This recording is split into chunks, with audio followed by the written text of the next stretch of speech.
Assalamualaikum warahmatullahi wabarakatuh, anak-anak sekalian. Seperti biasa, ya sebelum kita mulai, kita berdoa dulu.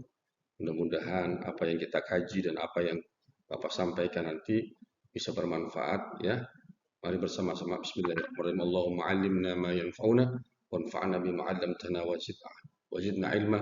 Allahumma inna nas'aluka ilman nafi'ah warzuqna wa rizqan thayyiban wa 'amalan mutaqabbalan. Allahumma akhnina bi'ilmi wa zayyina bihalmi wa akrimna bitaqwa wa jammilna bil afiyah bi rahmatika ya arhamar rahimin. Anak-anakku sekalian, kita akan lanjutkan berikutnya, yaitu pada hari ini kita akan membahas tentang sumber hukum di dalam Islam.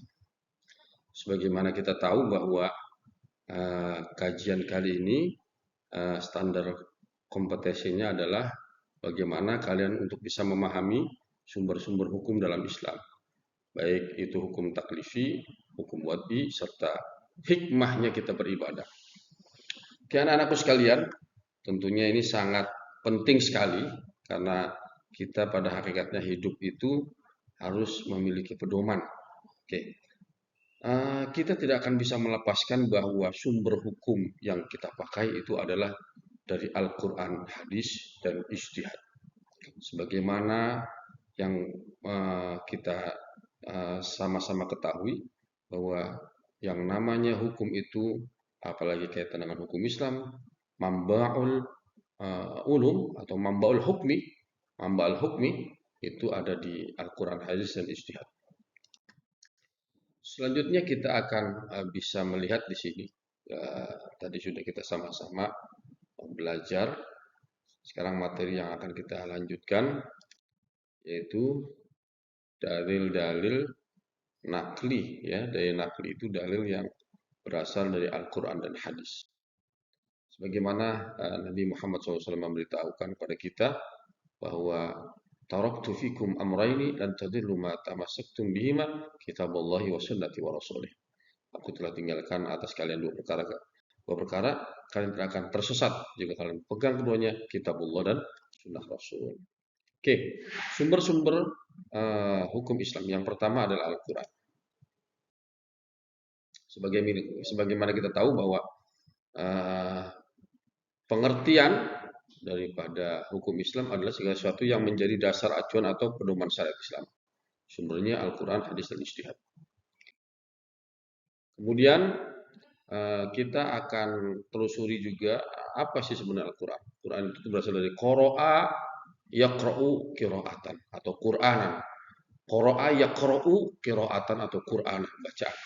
Dalam istilah adalah firman Allah yang merupakan mukjizat yang Allah berikan kepada Nabi kita Muhammad SAW melalui perantara malaikat Jibril yang disampaikan kepada manusia, dan membacanya adalah ibadah. Oke, selanjutnya kita beralih bahwa apa sih kedudukan Al-Quran. Yang pertama, kita tahu bahwa kedudukan Al-Quran itu sumber hukum yang utama dari seluruh ajaran agama Islam, ya, yang kaitannya dengan hubungan manusia dengan Allah dan sesama manusia serta alam.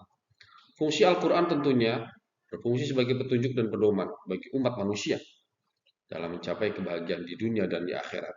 Itu sudah pasti, ya. Nah, namanya Al-Quran banyak sekali: Alkitab, Al-Furqan, Az-Zikru, Al-Huda, Asy-Syifa, ya. Oke, selanjutnya hadis. Nah, sebagaimana kita tahu hadis adalah qaulun, ya, qaulun yastanidu ila Nabi sallallahu alaihi wasallam atau ma'udifa ila Nabi sallallahu alaihi wasallam min qaulin wa fi'lin wa iqrarin wa taqriratin, ya. Jadi segala berita yang bersumber dari Nabi Muhammad SAW, baik ucapan, perbuatan, dan ketetapan serta penjelasan spasi waktu lalu. Kedudukan hadis menjadi level yang kedua dalam menduduki sebagai hukum dalam Islam. Oke. Selanjutnya kita akan mengetahui apa sih fungsi hadis. Pertama, dia adalah memperjelas, litubayyinu ma yata'allaqu bil Qur'anil Karim, ya, atau yubayyinu bi ahkami allati yastaminu bil Qur'an, mempertegas dan memperkuat hukum-hukum yang telah disebutkan dalam Al-Qur'an.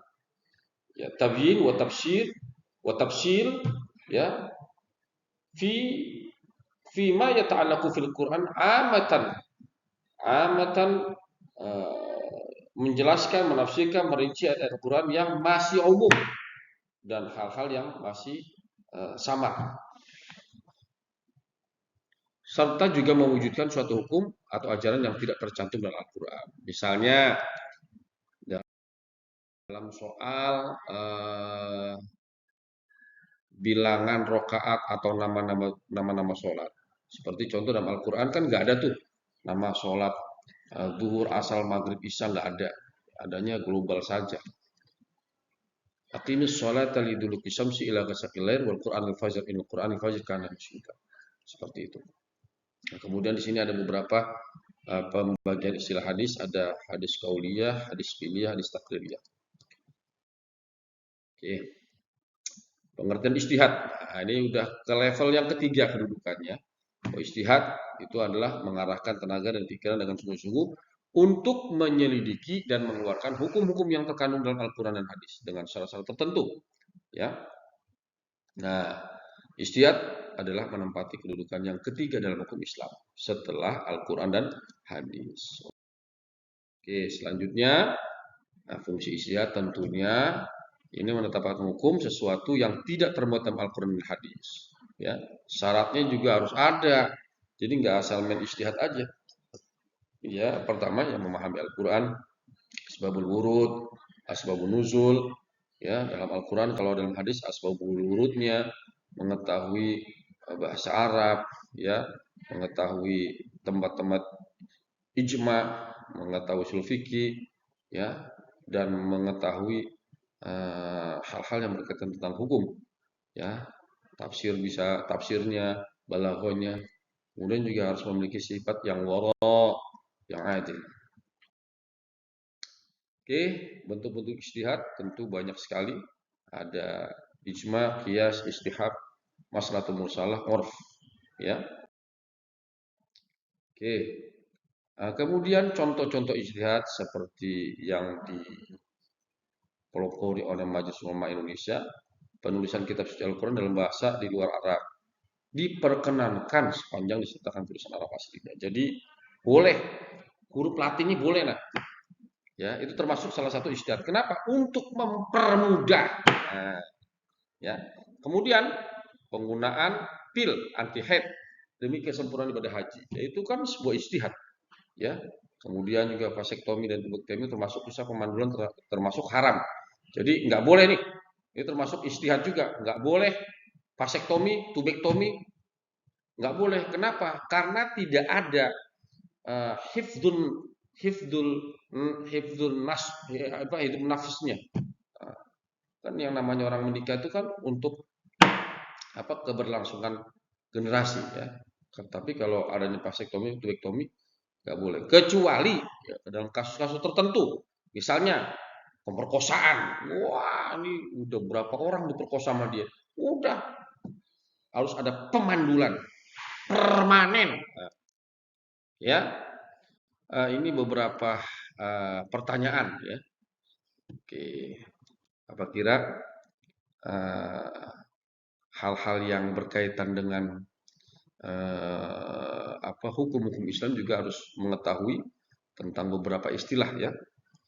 Ada fardu, wajib, muasa, mudayyak, fardu ain, kifayah. Ini sebuah istilah-istilah, ya, yang ada di dalam kajian-kajian hukum. Nah, hukum taklifi. Ya, kita belajar sekarang udah masuk ke materi yaitu hukum taklifi. Masya Allah. Hukum taklif adalah hukum yang tolabul mukallaf bi af'alil mukallaf, ya.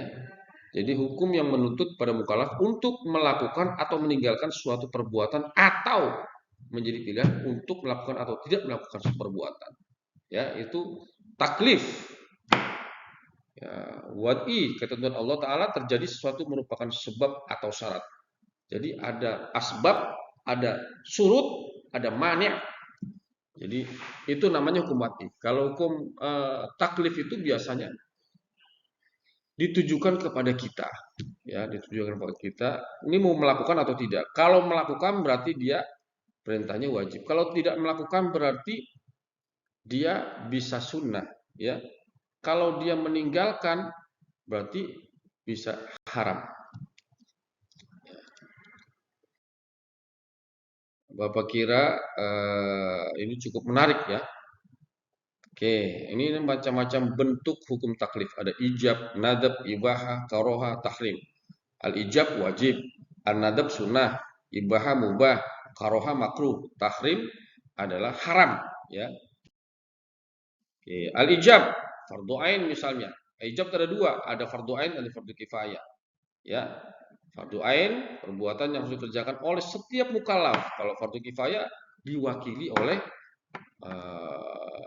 komunitas lain atau anggota masyarakat yang lain. Itu udah cukup. Jadi fardunya sudah gugur karena sudah diwakili. Nadab, nadab itu ada dua, ada sunnah muakkad, sunnah ghair muakkad, ya. Kemudian juga ada macam-macam bentuk wad'i, hukum wad'i, ada asbab, syarat, mani, azimah, rukhsah.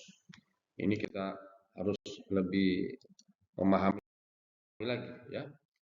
Bapak kira untuk lebih mudahnya kita bisa terbuka, maka jangan lupa untuk saling bertanya, ya. Tanyalah. Mudah-mudahan pertemuan kali ini kita bisa memahami walaupun dengan singkat, ya. Sekali lagi mohon maaf dari Bapak. Subhanakallahumma wa bihamdika asyhadu an la ilaha illa anta astaghfiruka wa atubu ilaik. Assalamualaikum warahmatullahi wabarakatuh.